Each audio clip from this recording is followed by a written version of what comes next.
No, I'm not leading a song. So, relax. For a devotional thought tonight, I was looking and reading in 1 Peter, and it just struck me, and I hope this will encourage you tonight. In 1 Peter chapter 1, verses 3 through 7, Peter writes about praising God, and that's what we're doing tonight.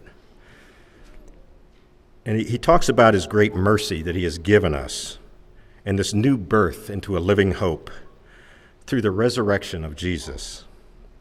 He tells us of an inheritance that we have that can never perish, never spoil or fade, that is kept in heaven for us.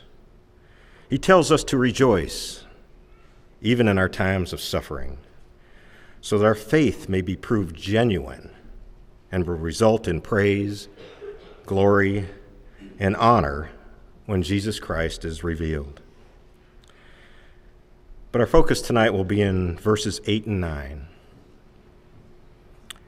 Though you have not seen him, you love him.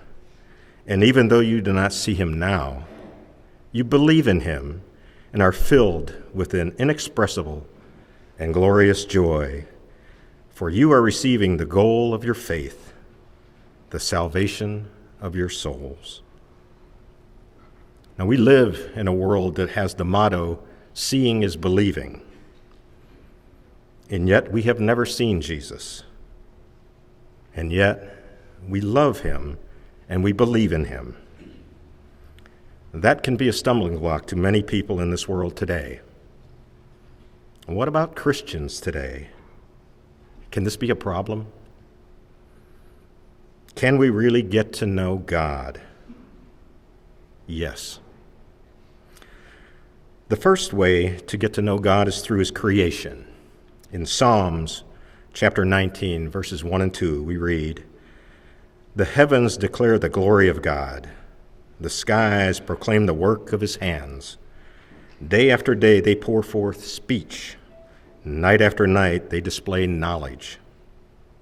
And also in Romans 1, verse 20, it reads, "Since the creation of the world, God's invisible qualities, his eternal power and divine nature have been clearly seen, being understood from what has been made, so that men are without excuse."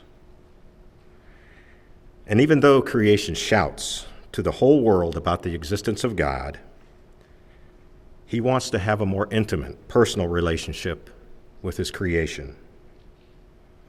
And we can only experience this type of relationship with God through his word, both the written word and Jesus, the living word. Throughout history, God has used the prophets to tell his people what he was like. But at the appointed time, he sent his Son to earth to show us in person. Jesus took on human flesh so that we could relate to God very personally. To have a relationship with God, God must take the first step, and he does.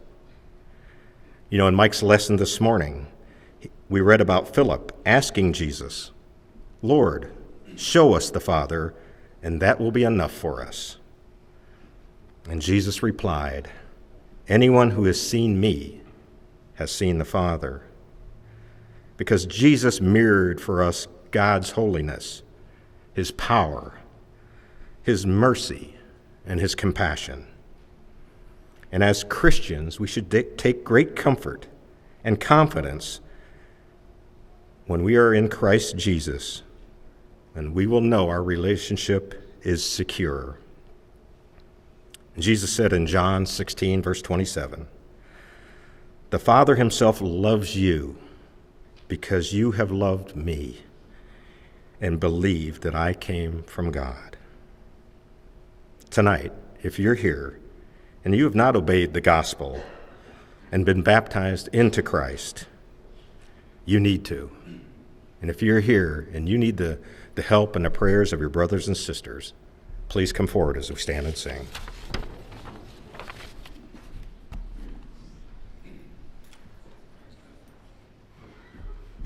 God sent his Son, they called him Jesus.